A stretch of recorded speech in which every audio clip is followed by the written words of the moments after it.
Welcome to Senior Living Marketing Perspectives. I'm Debbie Howard, founder of Senior Living Smart, and today I'm speaking with Bill Jennings, founder of Site Staff Chat. Welcome, Bill. Thanks, Debbie. Thank you for having me on your podcast here. Absolutely. So we've been working with the Site Staff Chat team for about 8 years. Our companies have kind of grown up together, which has been really fun. And, when I think I probably was first, it was Jonathan who probably reached out to me through LinkedIn, and we started a conversation, and he was talking about using live chat, for senior living. And I was a little doubtful. I was like, how's this going to work? Is it going to seem too transactional? We have such emotional kind of conversations. And I previously just used chat for like, do you have this in my size and can you ship it tomorrow? So it was very kind of, quick, factual, yes, no, it's in blue, but not green kind of conversations. And of course, our conversations in senior living are just much more complex. They're more nuanced. And so I was curious about how it would work, but I was also intrigued to try it. So we were able to find kind of that wonderful early adopter client with enough trust in us to say, hey, let's try it for 30 days. We'll run it for free, but let's see how it goes and how many conversations we have, how people engage with it. And of course, that was Carlene Motto at Belmont Village. And we had great results, right? Together, we did it for 30 days. It was wonderful. I think there were 3 move-ins, and they've been a client ever since. And we've also been able to kind of scale across. I think together we have a couple hundred communities successfully using chat. So let's kind of dive right in and chat about chat, Bill. Okay. All right. So how do you typically see senior living prospects engaging in chat? Do you have a sense of kind of the type of prospect that typically engages, where they are in their journey, what are the kind of top of mind questions that would just prompt them to kind of activate that chat feature? Right. Well, one thing I want to do, Debbie, is go back just a little bit and talk about what you just talked about a little bit. And that's how we met. And I think this is probably the first time in 10 years that we've known each other that I've ever heard that from you, that point of view of that you were a little concerned about how it would go over because of the emotion tied into the conversation, right, between the visitor and so I think one thing that helped was that when we were starting to build Site Staff, we were early on. We were actually building to go after another vertical market, which was elective medicine, and we knew then that our chat host or engagement specialist, whatever you like to call them, I like to call them engagement specialists because I just think that chat host is, I'll think of the word, just too generic for what they actually do. But they were taught back then that they might be, speaking to, somebody that might have had a car accident and needed reconstructive surgery, and it might be a very emotional time in somebody's life. So from the very get-go, we started teaching our chat host empathy and how to, connect with somebody more on an emotional level than just we'll get you information level, right? Mm-hmm. So because we started like that, and then of course we got Jonathan and you hooked up, and we started looking at the senior community. It was just, to us, it was just a perfect fit, because that was I think that was like probably the first thing that we learned about the senior community, was that how emotional it was, yeah. And so we thought, well, this is perfect, because I don't know of at that time 10 years ago, I didn't know of another company that did it the way that we did. We wanted to be different. We wanted to be different. This is what was going to make us different. And if that was going to be important to this community, then we just looked at it as being a perfect fit. So we couldn't wait to, do the trials. I think at the time that we did our first trial, there really wasn't any use of live chat within the industry. So it was something that I think the reason that we decided to even try it was because, Jonathan and all the site staff team was talking about empathy, connection, being an extension of culture. So the way that you were describing your services, really reinforced that, and that you had, related verticals that you already had this experience of having these kind of more emotionally driven, decision conversations, if you will. And it was kind of a natural fit. And yeah, that was just a wonderful experience. And the results kind of spoke for themselves. And then it was easier to take it out and kind of get more folks to give it a try. And it's been interesting to watch the growth. Yeah, I think the second part of your question was, how does it, as far as the senior community, chat and senior community, how does that mesh, right? Because we're not just talking about any industry here, right? We're talking about everything is different, right? So every industry out there has its own special component to it. But the one thing that we know, here's what we do know. Because of technology, the way that people buy has changed. It's not more how people, present their products or present their value propositions. It's the buyer changed. And the buyer changed because the buyer quit going to the store to buy things, right? And so when that happened, the way that we started getting our services or our products to those people had to change as well. And we had to change to meet the buyer's needs. So it wasn't like,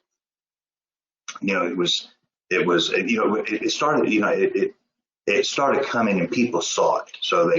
And I remember when a website used to be, it was a way to tell somebody that you were a real company. So, I'd ask you, hey, Debbie, tell me about your company. And if you'd hand me your business card, this was very early on.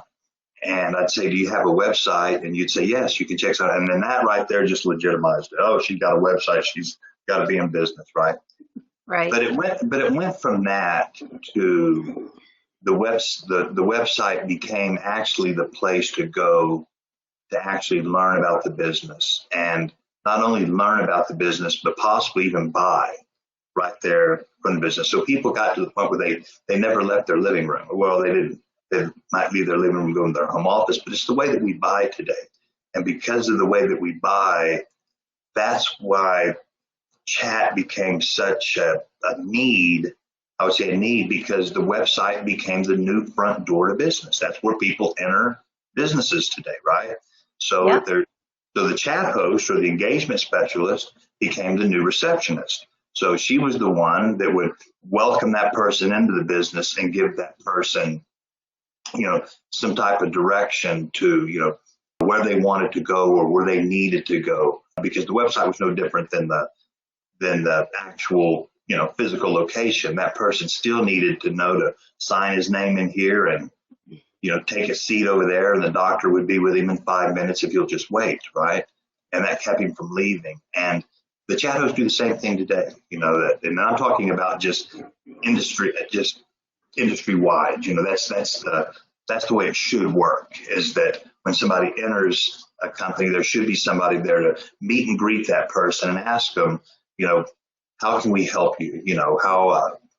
What can we do to make this easy for you? What can we do to make this more efficient for you? And, that person has that person will have the option to say, hey, thank you, and this is how you can help me. Or that person can say, I don't want to be bothered, and, and click the little red X and it's gone. He has that option, but it doesn't matter which option he chooses. What does matter is that he has that choice, right? Mm-hmm. Because somebody walked into a store, if I owned a store and let's say I hired somebody to manage that store. And let's say it was a store that sold dresses, and that person walked in, and the person I had working there walked up to that person and said, hi, thank you for visiting our dress shop. Can I help you find a dress? That person says, yes, I'm looking for something for my daughter's prom, and she wants this. Then we can say, okay, well, those type of dresses are right over here, and here's the color you're looking for. And the conversation starts, and that that that experience becomes the experience that should be. Now, the other option is that same girl walks into the dress shop. Our girl walks, our person that's going to help her walks out and says, hey, thanks for visiting our dress shop. Can I help you? And she says, no, I'd rather just shop on my own. Thank you very much, but leave me alone. That's still okay because at least that person had the option. The only thing that's not okay is if that same girl would have walked in that store and then the girl that was supposed to help her just stood behind the counter and did nothing. That's not okay. You understand what I'm saying? So right. that's really what happens. That's really what happens. Websites. People are coming into whatever places and businesses that they're at, and well, it's the same way with your digital, your online presence and your online stores. I mean, you're using a digital marketing effort and expense or I would say investment to get them there. So once they're there, you need to do the same thing. Or you have as many people coming, looking, not being helped, and leaving. That just that doesn't make a whole lot of sense. So yeah, I know that's a long answer to a short question, so I apologize about that. No, that was perfect because I think to your analogy, it's even more important to have those personal meeting and greeting options in senior living because unlike the dress shop where people are very familiar with that, that environment and that buying decision, in senior living, people probably have never looked for our service. And Right. so, it's not, it's something that carries a lot of emotion. So I'm going into a dress shop. I'm probably excited, right? There's probably a party I'm going to. There's something positive that's Okay. happening. Maybe it's spring and I just want something. And I've been there before and I kind of, know how things should be organized and where I might find things. And I know, the sale racks are going to be in the back and things are going to be organized by color or style. But when I get to a senior living website, I've probably never been there before, or maybe I just started researching and maybe I visited a couple of websites. And we do know that 87% of prospects will visit your website multiple times before they ever pick up the phone or engage with you personally. But it's an unfamiliar and, maybe not a wanted thing. This may be the hardest thing that they do all day is to actually go on and start researching, not so much in maybe active adult and 55 plus and independent living where it's more choice driven, but for folks that are doing the continuum of care, maybe assisted living, memory care, and skilled nursing, it may be unfamiliar and it may also be more emotional. And then they get there. And it's not like all of our websites are organized in a way that's intuitive. So there might be tabs across the top. We don't know how to get to what we want. All we really want to know is, do you have a community near me? And do you offer the kind of care and services, that I'm looking for? And maybe, can I afford it? That might be like top of the mind. And, instead of people having to like search and dig and click and try to figure it out, I would think it would be even more important to have somebody there to say, is there something I can help you with today? Oh, absolutely. Absolutely. There's two types of visitors that we get on a regular basis. The two most regular are the family members who are looking for a place for their loved ones, right? Mm-hmm. And like you said, they didn't know nothing about it. Here's what they do know. They know that they were raised in a house. And I'm going to paint this picture for you, because this happens a lot. They were raised in a house. That's all they know. Their parents raised them in that house. Now, either mom or dad it's getting to an age where they need to be assisted. They need to be in a place where, they're helped. So now they're having to take them out of the only place that they've ever known that they've lived. Now, mom and dad might have lived somewhere else before they were born, but the people that are looking, let's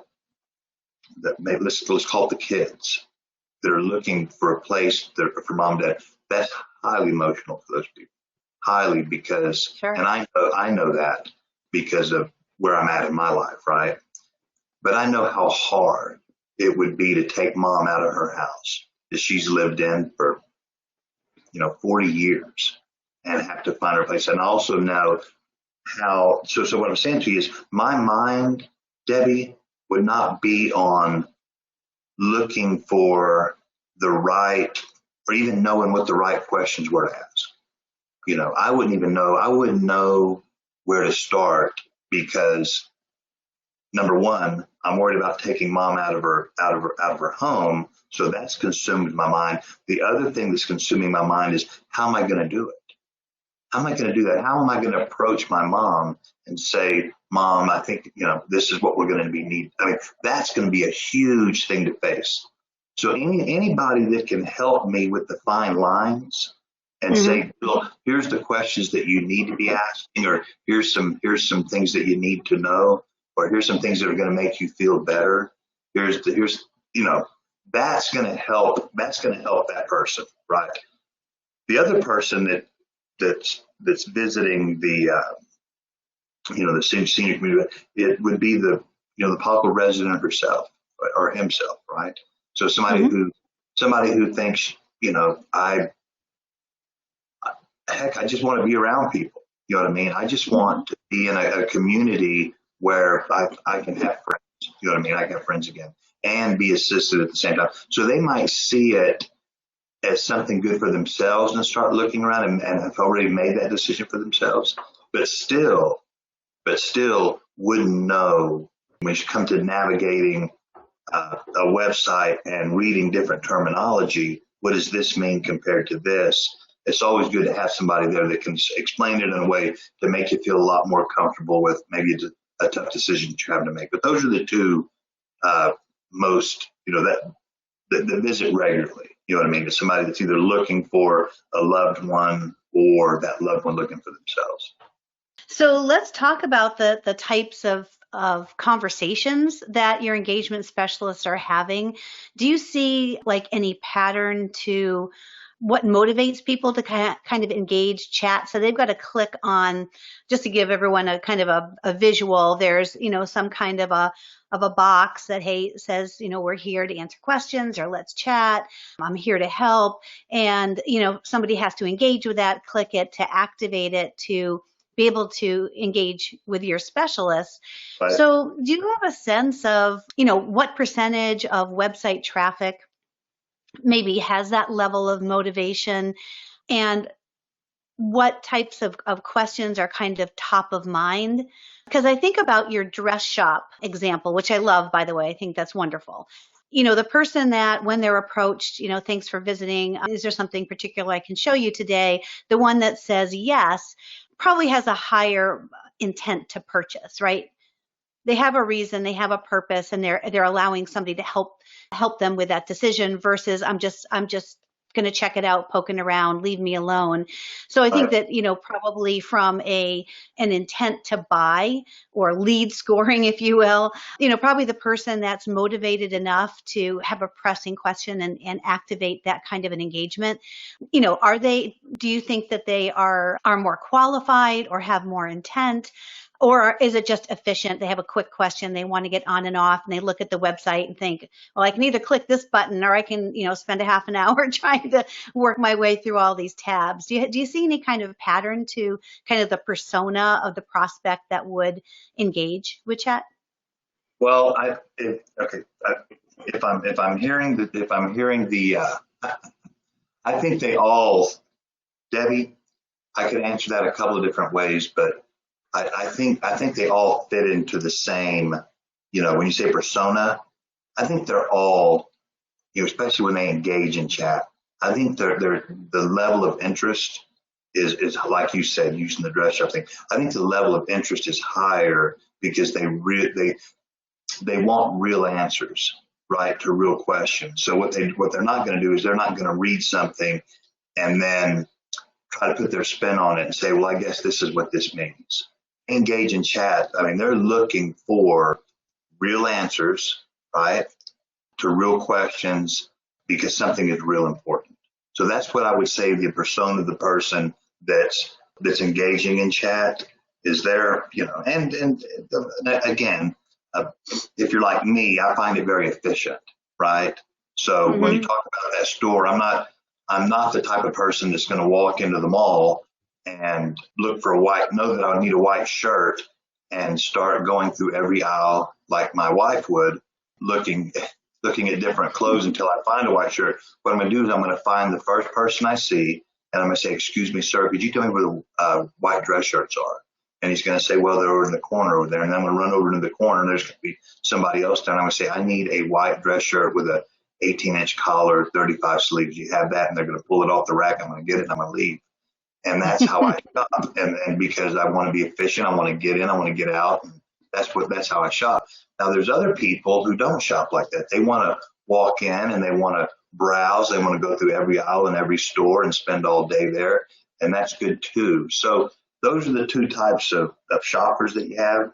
But I would say in the senior community, when somebody decides that, hey, here's somebody that can help me, then you're right. I think they know pretty much exactly what they want, but they're looking for real answers. They don't want to have to figure anything out. So I hope that answers your question. And then I think you'd ask, what are the most popular questions? I think the first and most popular question would be value and affordability. That's the number one question, is the value and affordability. So we all want the best, right? So we all do. The question is does our budget allow us to get the best? So, I want a Ferrari, but my budget might only allow me to drive my Ford F-150, right? Mm-hmm. Yeah. But that's the first question, is people want to know the value. And I say value because that means something. Value in a senior community means everything. The quality of that community, quality of care, the quality of food, the quality of staff, the quality of just the place itself, you know what I mean? And so so what they do is you look at all that stuff involved, and then you put a price on top of that, and that creates the value, right? So does this price meet and so that's what they're looking for, is they want to know that what they're spending their budget on, they're getting the most value out of. So that's the main thing. The second question that's asked a lot is current availability. So they want to know if is there availability at this community? That community might be very close to them. You know what I mean? So it might be just very simple for them. So that's the other question.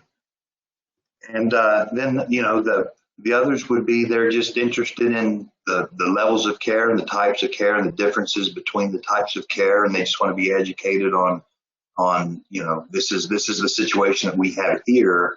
What should I be looking for there? You know what I mean? And do you offer that?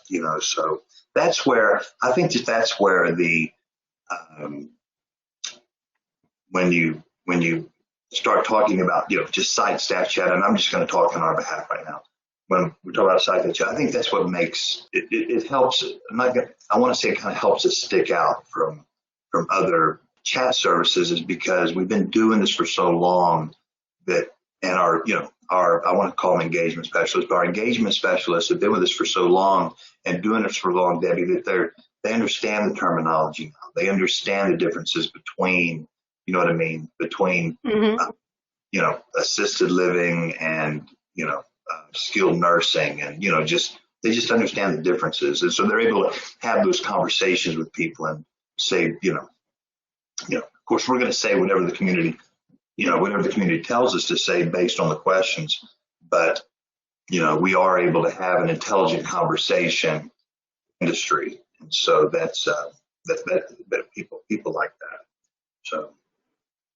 Yeah, and I get to read the transcripts. A lot of our clients, we're kind of part of the distribution list for Site Staff Chat Lead. So they come over every day, and I read through the interactions that your engagement specialists are having, with prospects. And it always amazes me, and maybe it's because they're anonymous, but people are really willing to give you a tremendous amount of information and actually be very vulnerable within and emotional within the context of a chat.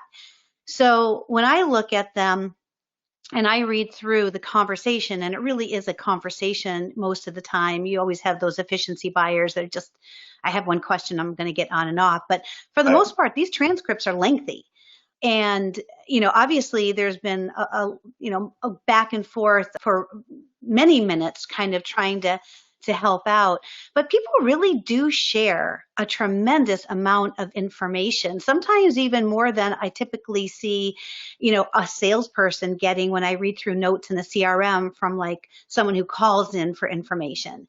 So I have to think it's because it's anonymous, right? So you're feeling like at the end of this transaction, I don't have to provide any of my contact information. It's always my choice and I'm in control.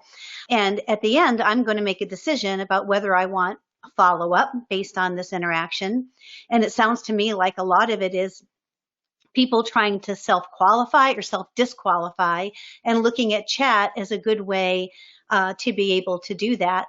But do you see that as well, that when you read through the transcripts, that some of the conversations are, well, first of all, they're entirely human. So when I look at, some of the advantages of using site staff chat, it's about humanizing the experience. So people are coming and they're often coming in a state of concern, or maybe there's an event that's happened that's driven them to the website.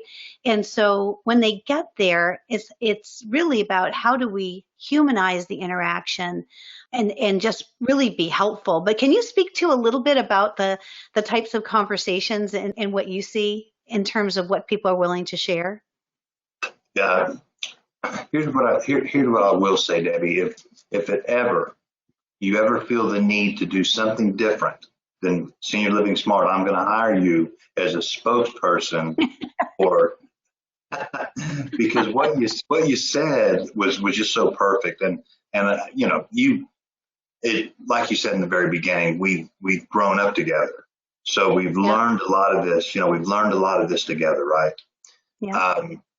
Here's what here again, David, I use metaphors a lot, and I like it when people use them with me because it helps me understand things, right? So I'm the king of, but it would be like me coming up to you in let's say a restaurant and tapping you on the shoulder and saying, "Hi, Debbie. My name is Bill Jennings. Can I have your name and your phone number and your email address?" You know what I mean? And I've actually had. It's funny because I've actually had other chat companies, both that have artificial intelligence as a means of chat, and other live chat companies talk to me and ask me, Bill, how do you guys? I mean, how do you do that? Because the minute somebody comes to our website and we greet them, we ask them a few questions and they click out, they leave. There's never, and I'm going to give you the secret sauce. Okay. I used to not like to do this because I never wanted to give away how we do what we do, but it takes more than just knowing what to do. Then you have to actually get in there and learn how to do it, and that's not an easy thing. Our chat hosts are very skilled at what they do. But here's the thing: if I know at the end of the day, that it's a good fit, that what needs to happen is you need to get hooked up with the community. That needs to happen. So there needs to be, you need to feel very comfortable, and they, they're trying to increase occupancy, or what's the other word? Census. Yeah, census, right. Yeah.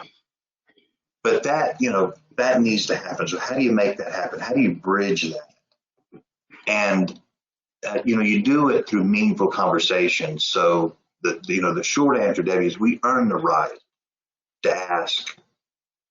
We earn the right to ask for personal information. So we would never, somebody, come onto a website and see that we're there, and them, of course, something pops up that says, "Can I help you?" And they said, "Yes, I have a few questions about, this community."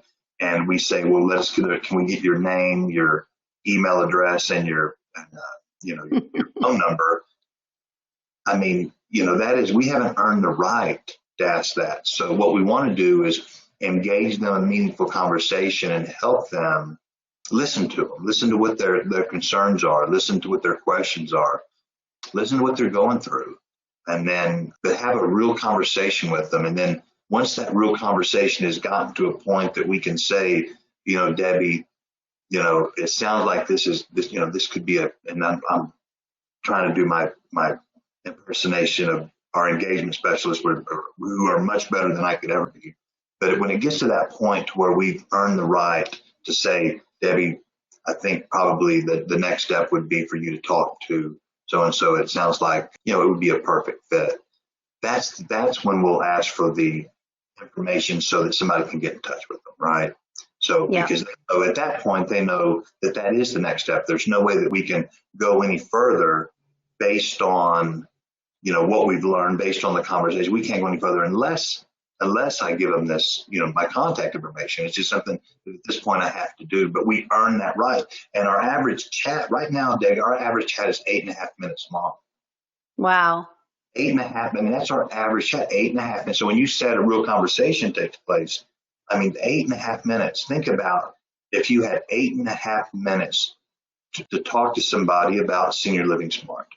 If somebody said, hey, Debbie, you can give an elevator pitch and, real quick try to capture somebody's attention, or you have 8.5 minutes to talk about senior living smart and what makes you who you are. And I think that's a big deal, so. Yeah. No, I love that. I think, as we were evaluating kind of some, different options to really make websites more engaging, right? So to your earlier point about kind of the evolution of websites, the first iteration was, I have one, therefore I'm legitimate. The second iteration was, I'm going to create an online brochure. So my website is now, I take whatever collateral people would normally have to walk into the community or call for, so I would mail out. I'm now going to make this wonderful, beautiful online brochure. And then, as you said, the customer changed, and the customer basically said, I want to self-serve. I want to educate myself. And I want to have an experience. I want this to be experiential, and I want to drive it. Right. So all of a sudden, all of those things that, we used to be the experts, we were kind of the keeper of the secrets. We had all the information. We knew what was available. We knew how much it cost. We knew all the funding sources. We knew how to make a decision. We knew about long-term care insurance. Like, we had all of the information and all of the secrets, and we held them tight, and we made you call or come in to get them. Yeah. And, finally the consumer was like, no, I want to find out, discover for myself. I want to self-qualify, self-disqualify, find down my own choices, and then really engage with the ones that are the best fit for me. And I want to be able to do that independently. So it really changed, I think, the way that, the engagement with our prospects should happen. I'm still not seeing it. And I'm sure you look at websites as I do with senior living. Some of them are still just online brochures, but the ones that are working and are generating leads, because it's not about generating traffic. So many people get hung up on website traffic or views or impressions or clicks. It means nothing, absolutely nothing, unless you have a means to convert them. And the collateral that happens on websites today is the exchange of valuable information for contact information. I'll be willing to give you my name, address, or maybe name and email in exchange for something that has value for me. And that's where we have to get to. So as we look at, taking our clients' websites to the next level, it's all about creating those experiences that keep people on your website. We know that the longer we keep them on the website, the higher our conversion is, and have reasons for them to come back. Because if you just have an online brochure, they're going to come and they're going to consume that brochure. They're going to know all about whatever you've put up there, and there's absolutely no reason to come back. But if there's things that engage them, and that they can come back to as they move throughout their journey from awareness to consideration to decision. Now I've got a website that is about conversion. And at the end of the day, that's really what it's all about. Yeah, no, I agree. Again, Debbie, if you ever decide to leave,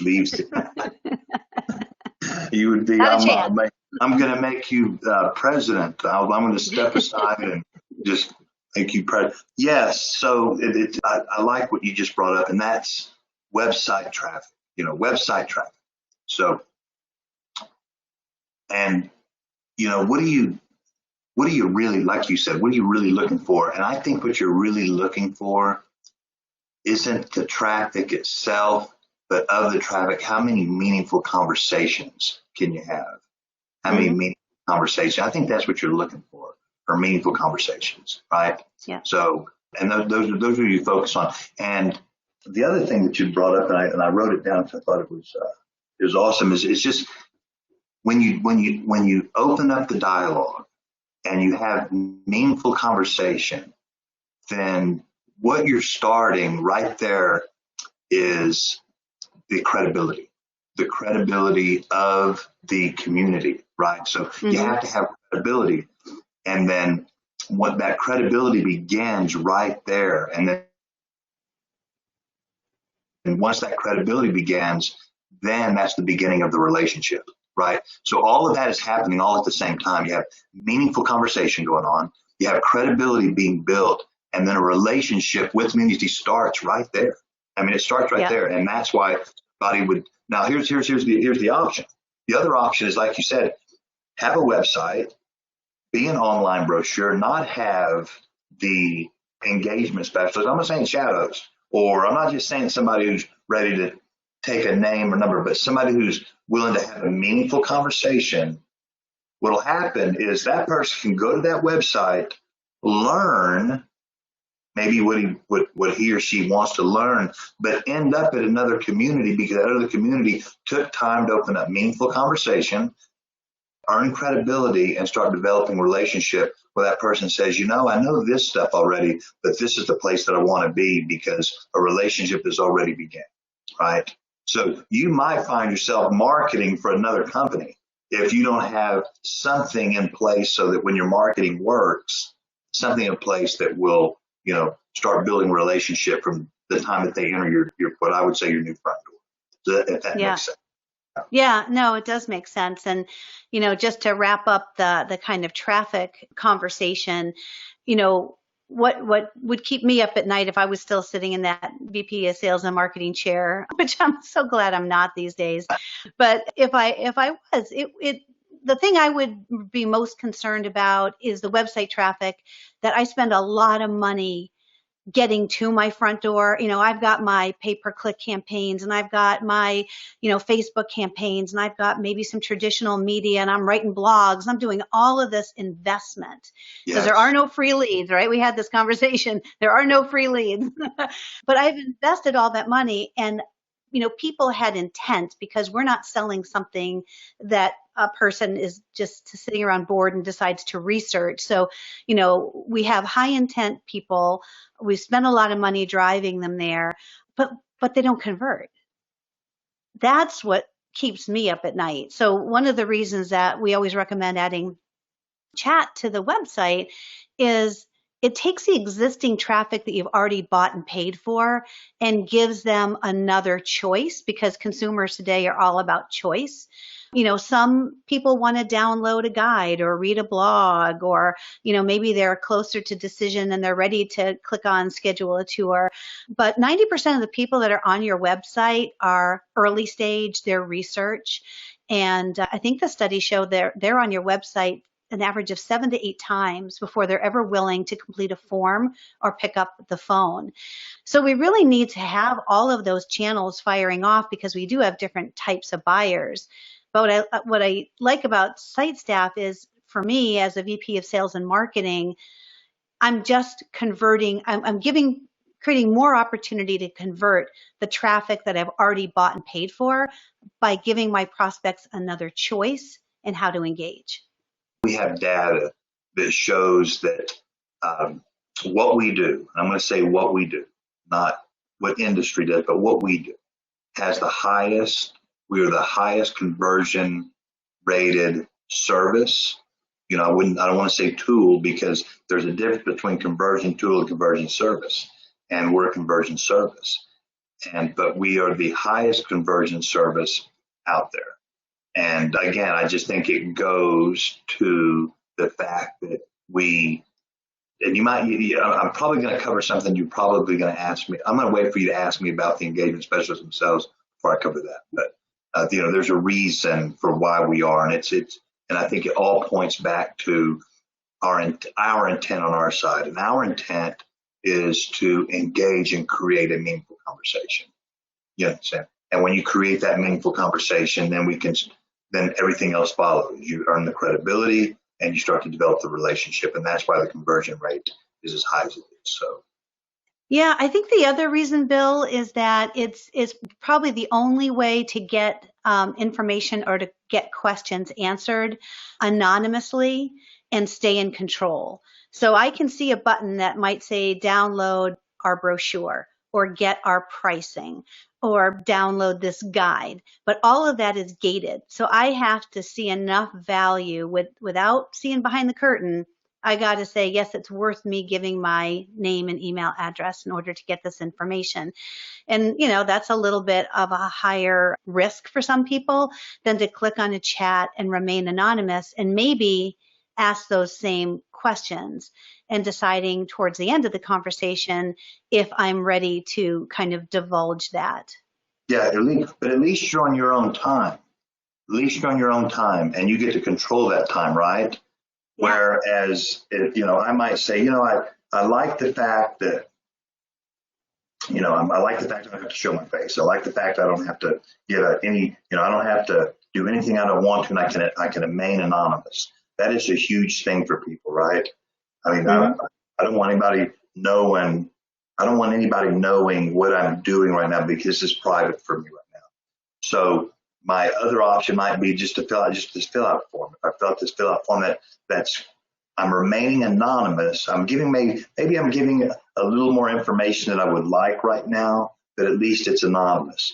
The problem with that is I'm not in control of when I'm going to get my answers. And I know that's happened for me, that I've filled out, fill out form thinking, I don't know what I was thinking. Maybe somebody would, call me right back. But, I wait 2 or 3 days before somebody gets back in touch with me. So I've lost control over how quick I want the information. And sometimes I don't get a call back at all. And who knows? I mean, who knows what's going on the other end? But the fact is that I've lost control over, the information I'm looking for, how quick and how quick I want it. You know what I mean? So right. No, that's a great point. And I know we're kind of coming to the end of our time, but I did want to just give you a minute to talk about a couple things that I know are super important to you. And I also want to mention that it's not just about getting leads and contact information, but certainly our clients appreciate that Site Staff Chat will actually schedule the tour, schedule the community visit, because that's obviously we are recording at the end of April, which is kind of in the middle of COVID restrictions. Everyone's anxious for those to be lifted at some point, so we can welcome people, back into the communities in person. But being able to schedule a community visit, or for now, even schedule a virtual visit, or be able to link people to a video tour, because there's lots of technologies that people are adapting to still be able to do those experiences a little bit more hands off. That's super important, because I've seen anywhere between $900 and $1,200 is being quoted for what it costs to generate one tour. So when you put all of your marketing dollars and you divide it into the number of tours that scheduled at a community, between $900 and $1,200. So I did want to bring up, first of all, thank you for scheduling tours and getting people to commit to a date and time, because they're super engaged at that point when they're willing to make that commitment through chat. Mm-hmm. And it might have taken that meaningful conversation to get that commitment, because they probably had seen a button at the top of the website that says schedule your tour. And for some reason, they weren't willing to click on that, but they were willing to have a conversation Mm-hmm. that through 8 minutes of empathy and caring and sharing ended up being another opportunity to convert to that visit. Mm-hmm. Yeah, no, absolutely. Our unique approach and how we engage in meaningful conversation and put that visitor first and not just come out asking for, personal information so that they feel like somebody's going to be calling them and trying to sell them something. We just, Right. we're putting them first. And I just think by doing that, again, that community, it's not, and that's the thing, it's not site staff that's developing their relationship. We are representing that community as if we were part of that community. So they're developing that relationship with that community there. It's like it's no different than, bringing on a part of your company, like an accountant or a marketing company or somebody, the food vendor or people that specialize in different areas that when you add those areas, they make your company better, Mm-hmm. and I think that when you add site staff chat to your community, you become a better community. I really do, because of the first impression that you give for that first time person that's coming in to learn about your community. So that first impression means everything. I think that's probably where you're going with your next question. So Yeah, I agree. I think it's also something that's kind of like a virtual sales assistant that's always, on and really supports the sales team, because we know 50% of leads come in before the sales team gets there, after they go home, on the weekends, on holidays. And so if they can't have that, if there's not anybody available at the community to kind of answer the phone. And too often we listen to these mystery shops where the concierge is just saying no one's here or we're full. So if we can have those interactions happening on a regular basis, through chat, it certainly is a good support mechanism. And then just the last question, because I know you're super passionate about two things. I would say one is, your team and their commitment, to empathy, and also being a kind of an extension of culture. Those are two things I hear you talk about all the time, is empathy and culture. So last question, take us away and give us your spin on that, Bill. Okay. The most important people in our company, Debbie, is our engagement specialist, and what they're able to do, what they're able to accomplish, the things that they do every day. I can't say enough about the job that they do. And I'm like you, sometimes, not all the time, but sometimes, they'll send a special transcript my way so that I can read, different chats. I'm amazed at how well they're able to connect with some of these people, through text, right? And they're just able to make connections. So I like to call. So the first thing that I'll talk about is them, and I like to call them award-winning engagement specialists. And the reason I call them award-winning is because we do award them every month. And when I say that we award them, we give out an award that we call Chat in the Hat. And Chat in the Hat, it's a plaque that comes with a little bonus check attached to it. But what they do is our engagement specialists, they turn in there what they think would be a chat that might qualify to win. And we get a collection of all the best chats, and we read through them. And the one that we feel like was the best and the most impactful wins that award that month, and they get the Chat in the Hat award. And the other would be Engagement Specialist of the Month award. And this is somebody who just did it good all month long.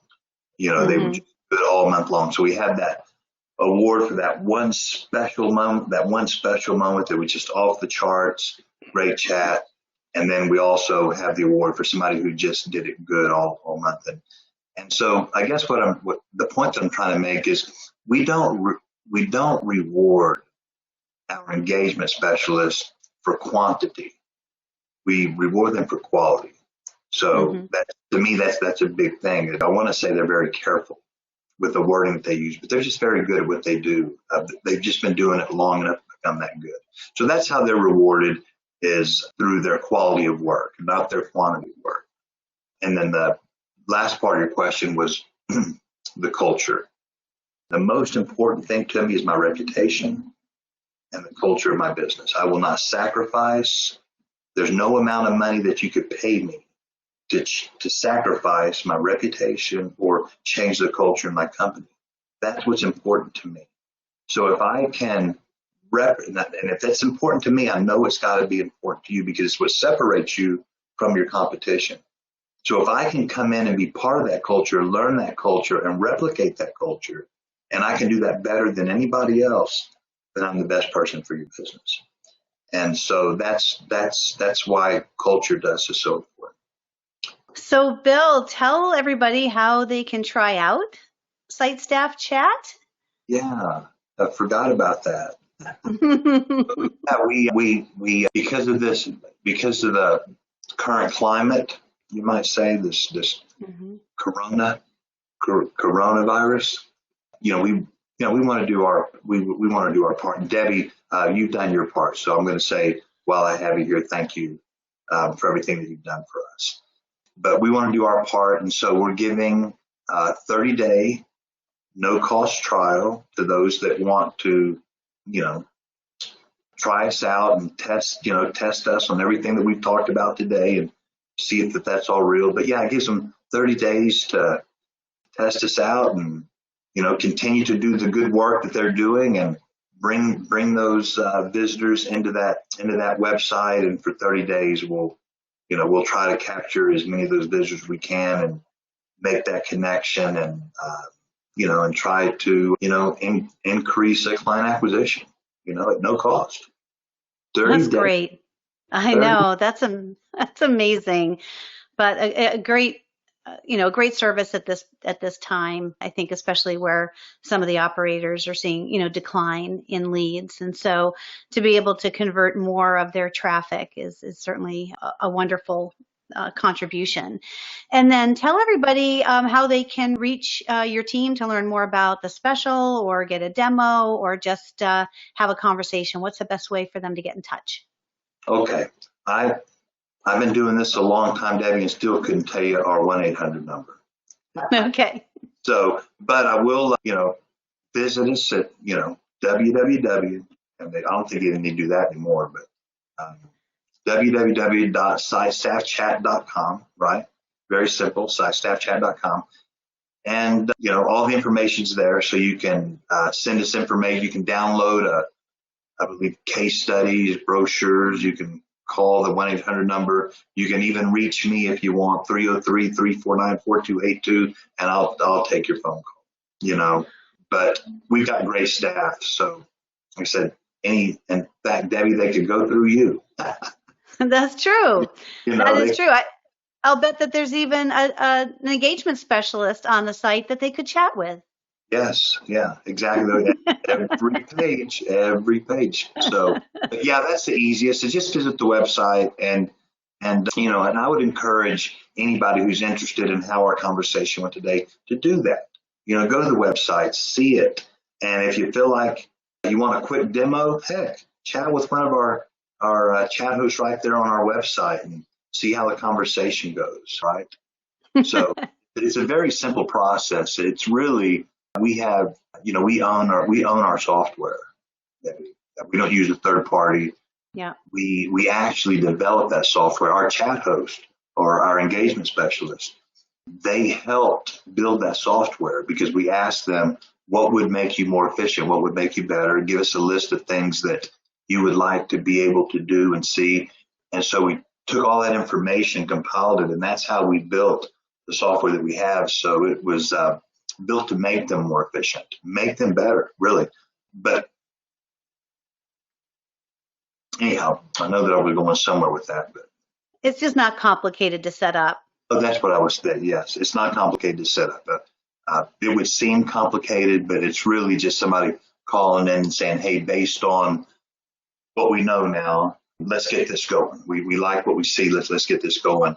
We do a discovery session. We do an onboarding call so that we can learn about our clients, and that takes a little bit of time. But as far as getting chat up and live on the website, it takes about 5 minutes. That's great. I hope a lot of people will take advantage of the offer and experience it for themselves. So, Bill, thank you for sharing your senior living marketing perspectives with us, and hopefully we will see you at an upcoming conference. Thanks so much for visiting. No, thank you, Debbie.